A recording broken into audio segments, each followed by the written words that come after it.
What's going on, guys, and welcome back to On The Ball, and welcome back to another episode of Predict the Prem. As you can see on screen, Ben is feeling a bit under the weather today, so he is at home, but that doesn't stop us. As Ange says, we don't stop, and we've got another episode of predicting Premier League outcomes this weekend.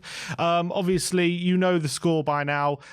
We predict every single Premier League result. I think it's game week 7 this weekend. As the scoring works, it's 5 points for a correct scoreline, 1 point for a correct result, and each week we pick a star man. It's 5 points for a goal, 2 points for an assist, and once you pick that star man, you cannot pick them again. And we have some very interesting games this weekend, a lot of big games, a lot of close calls.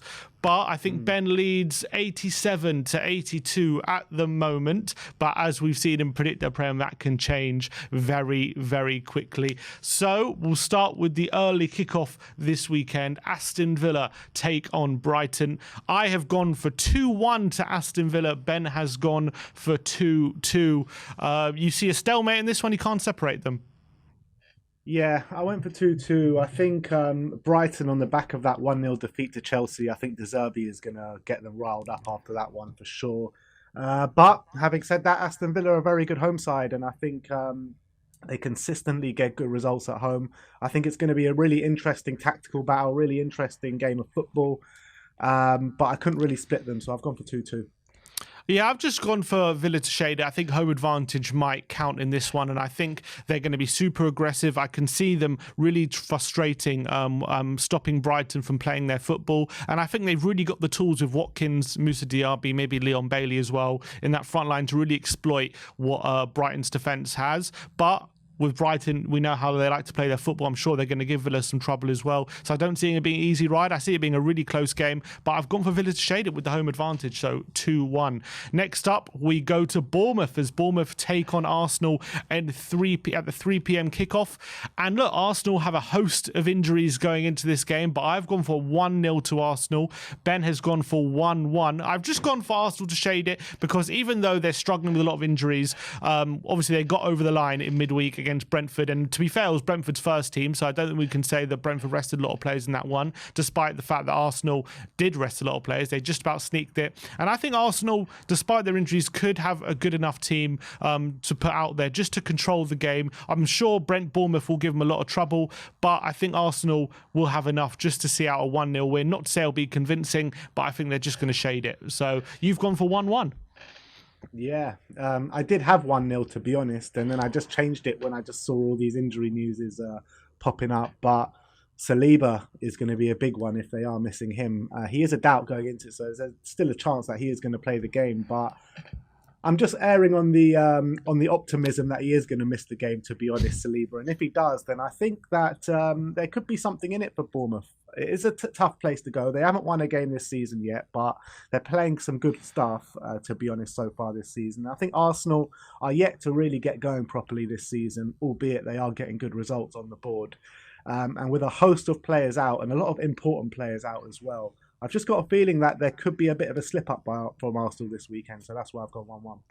Yeah, no, we're all hoping you're correct. Next up, Goodison Park. Everton host Luton at 3 p.m. as well. I've gone for 3-1 to Everton. You've gone for 2-0. You don't see Luton scoring goal in this one? No, I don't, to be honest. I think Luton are well and firmly going to be completely diced in this game. I think Everton, on the back of a really positive display away at Brentford, and I think they'll take it into this one, and I think they'll go into it massive favourites. Probably the game that they're going to go into as big as favourites as they will be all season at home to Luton.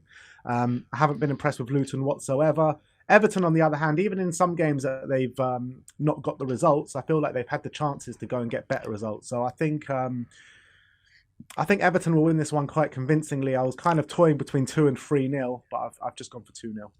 Yeah, I've gone for 3-1, and I agree. I think it's going to be a convincing home win for Everton. I think they are starting to turn a corner a bit, potentially, beating Brentford last week, beating Aston Villa away in the Carabao Cup as well, which was an impressive result. And as you pointed out, I think in their 2 home losses against Fulham and against Wolves, they did lose those games 1-0, but I think in both those games, the Fulham and Wolves goalkeeper got man of the match in both those games. And now with Calvert-Lewin coming back, maybe they're starting to get their cutting edge back in the team. And not to say that they're out of the woods just yet, but maybe things are are starting to turn a bit for Everton. So I've definitely gone for them to score a few goals. I just feel like I reckon Everton are going to go very offensive in this game and throw a bit of caution to the wind to try to get the result. And that could maybe leave an opportunity for Luton to get a consolation. But I think Everton should be resounding winners. Next up, we move to Old Trafford. For your star man, is it?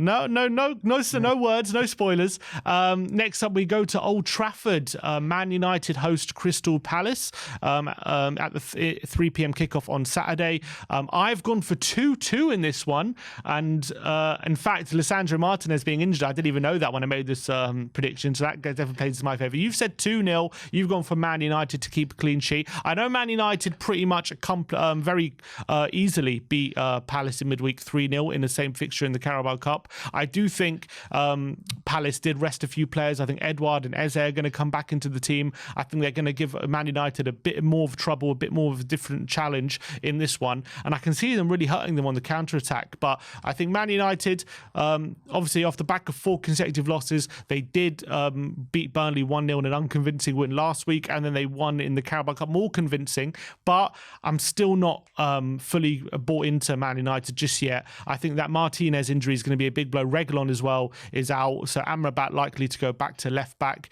And I just see Palace maybe taking advantage of a bit of uncertainty and grabbing a draw here. But how are you seeing it? I think home advantage is going to tell in this game. United, they rarely lose at Old Trafford. I know they lost a few weeks ago against Brighton at Old Trafford, but that was their second loss at Old Trafford under Ten Hag, and the first one coming in his first game against Brighton.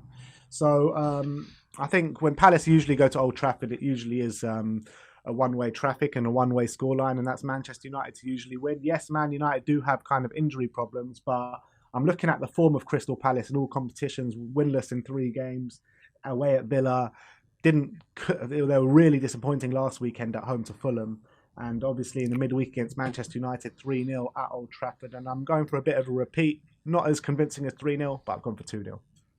All right, next up, St James's Park. Newcastle take on Burnley. I've gone for 2-0. You've gone for 3-0. Newcastle, look, maybe starting to fly a bit with a really good draw at the San Siro. 8-0 victory against Sheffield United, and then beating Man City in the Carabao Cup in what was quite an impressive second half from Newcastle United, you have to say. Definitely starting to turn the corner, albeit they have just been hit with that injury news about Harvey Barnes. He's going to be out for 3 months, so that's not great news for them. But home to a Burnley side who are quite naive so far this season, you've gone for a resounding victory. Yeah, look, I'm looking at Newcastle after a really hard start to the season and results weren't going their way. They're now in all competitions, they've kept a clean sheet in their last 4 games. At home to Brentford, away to AC Milan, away to Sheffield United, and at home to Manchester City in the Cup. And against this Burnley side, which you rightly said, they're very naive, and I think they'll leave a lot of spaces open for Newcastle in this game. And their star man, Burnley Foster, I think is suspended for this game as well. So I think it'll be difficult for Burnley to find the net. And I think Newcastle are looking in flying form at the moment on the back of an 8-0 win. Not going for 8-0 as convincing as that, but 3-0.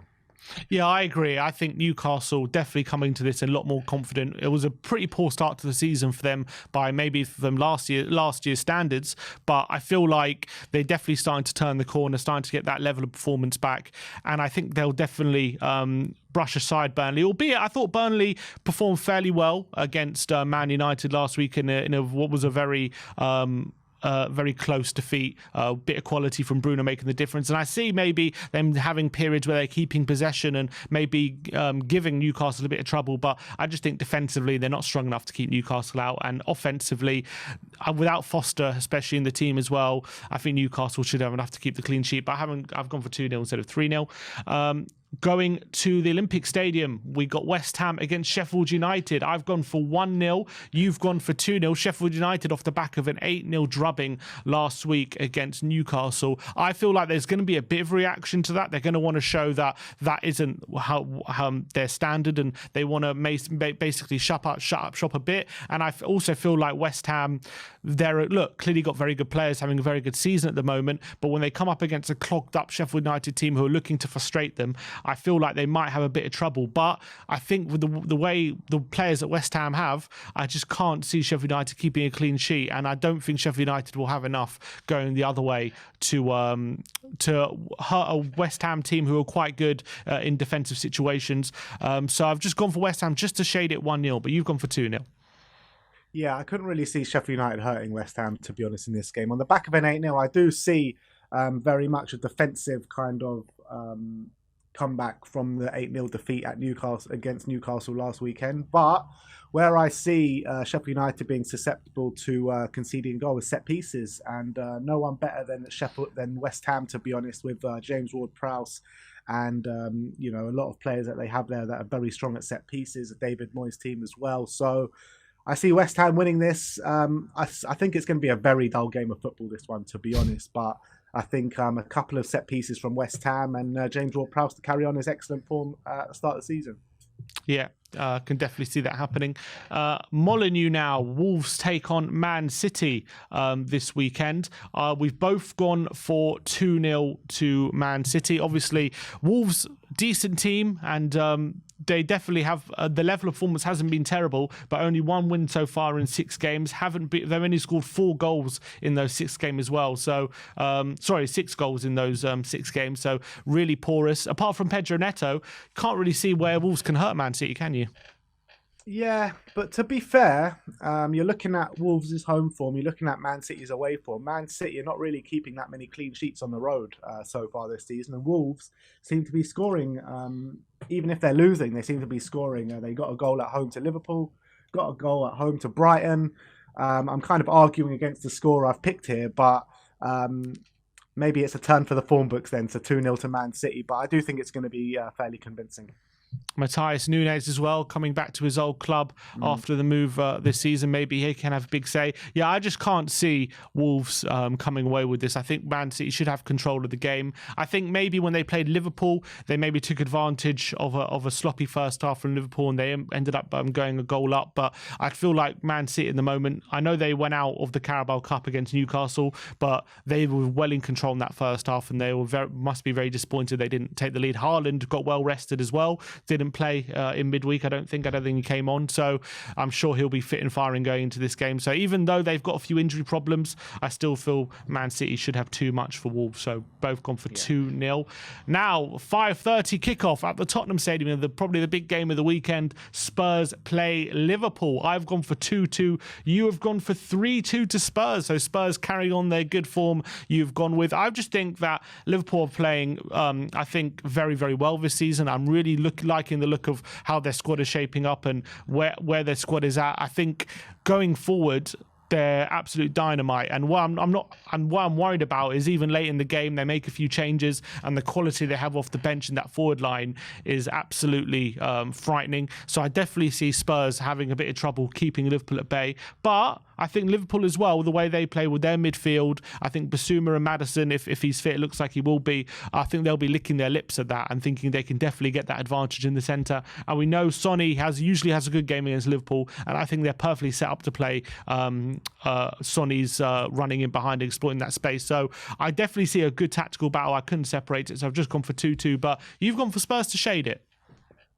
Yeah, I kind of did this prediction before Brennan Johnson news has come out, and I think that Brennan Johnson being out for this game is going to be a massive loss for Tottenham, because we had kind of the dual threat of hurting Liverpool in behind with Johnson and Son. Now there's only one kind of threat with Manuel Sullivan probably going to take Brennan Johnson's spot, which it is a kick in the teeth, to be honest, and I think I probably wouldn't have chosen this scoreline if I knew Brennan Johnson was going to be out, but I've got to stick with it now because I've picked it. So I'm going for 3-2 to Spurs. I think at the Tottenham Hotspur Stadium, with the atmosphere behind us, I really think that we can hurt this Liverpool side that give away chances every single game regardless. But, the other way, they've scored 3 goals in their last 5 games, each and every game. So in all competitions, that is. So it's going to be an unbelievable game of football, and I can't wait to watch it as a spectacle. But, if I knew about that Brennan Johnson injury, I probably would have gone 2-2, but I'm sticking with it, sticking with the guns, 3-2 to Spurs. If I offered you a 2-2 now, are you taking it? Well, I said a couple of weeks ago that we got nothing to be scared of, so no, I wouldn't take it. I want to win this game. I think I would take it just to keep that unbeaten run going, to be fair. But look, I agree. This should be a really, really great game, just like the North London derby was. I'm really looking forward to it. Now, on Sunday, Forest take on Brentford at the City Ground. We've both gone for 1-1. Brentford really struggling to get maybe the wins on the board you'd expect, given that they've been playing quite well at the start of the season. And Mbeumo's had a great start to the season. And with Wissa, at the start, you may be thinking they're not missing Ivan Toney so much, but then you look at the results, and even though they've got some good draws, haven't been getting the wins on the board. And I think Forest away, on my book, is going to be a tough place to go. Forest as well, in fact, have more points than Brentford in the first 6 games. And I think it's going to be a close game. Two teams who like to play on the transition and more counter-attacking style. I don't think it's going to lend to a game of football on the eye, but I see both teams getting on the score sheet and cancel each other out. So I've gone for 1-1. Yeah, I mean, this Brentford, we all thought, like you said, like they're not missing Ivan Toney with the resurgence of with the Wissa and Mbeumo really playing really well. But I think that maybe that's kind of like run out now, and you always thought that when is this kind of Ivan Toney miss going to come back and hurt them? And I think you're seeing that now with 3 losses on the trot in all competitions. Before that, drawing 2-2 with Bournemouth. It's their home form that's really letting them down, to be honest. Haven't won a game at home all season.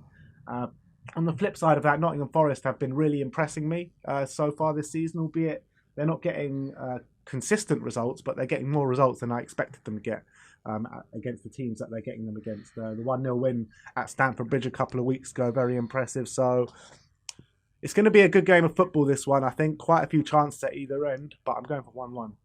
1-1. Monday night at Craven Cottage, it's the West London derby. Fulham versus Chelsea in what should be, I don't know if I would say a good game, but it will be a game of football between two sides looking for a victory, who probably need a victory right now. I've gone for 2-0 to Chelsea. You've gone for 0-0, so you've gone for a ball draw. Yeah, I have. With Nicholas Jackson out suspended, Malagusto out suspended, Reece James out injured. I'm not sure really where the goals are going to come from Chelsea.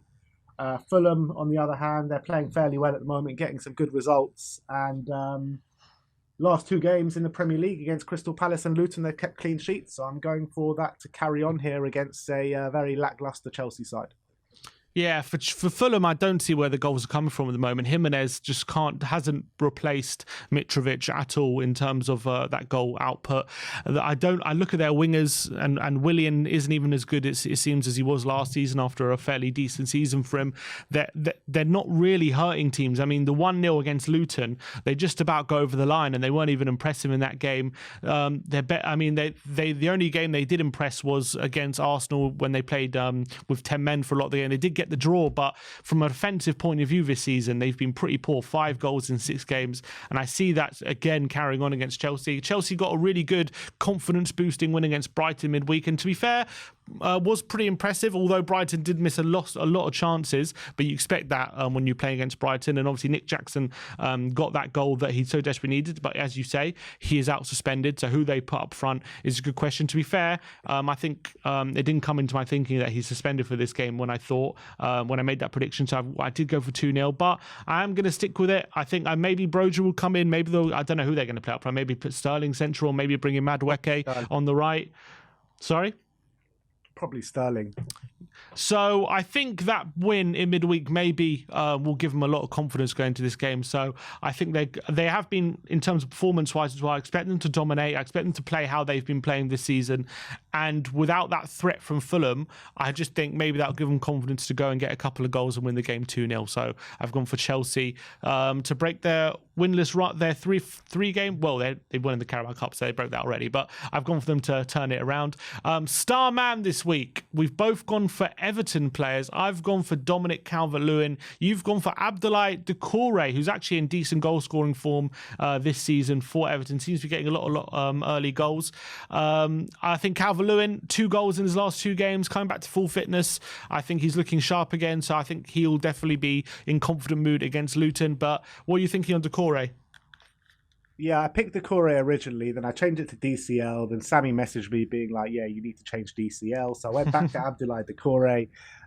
Let's hope it works out for me. But like you said, he's in good goal scoring form. I think he plays the number 10 for Everton. So I think the goals that Everton do score, it'll be link ups between Calvert-Lewin and Decore. But you just don't know. Maybe Beto plays. I think I heard something about Beto and Calvert-Lewin playing together as well. Sean Dyche was talking about. So it's going to be interesting the way they do set up now. Calvert-Lewin is fully back. So I think Decore is a dead cert to play, though. So it's in the number 10. Good chance of assists, good chance of goals against a terrible Luton side. So I think both of us are going to get points this weekend. All right, well, that is it for Predict the Prem this week. Let me know in the comment section below your thoughts on all our predictions and who you agree with, who you disagree with, who is going to come our way this week on top. Let me know in the comment section below. Like, subscribe, and comment, and we'll see you next time.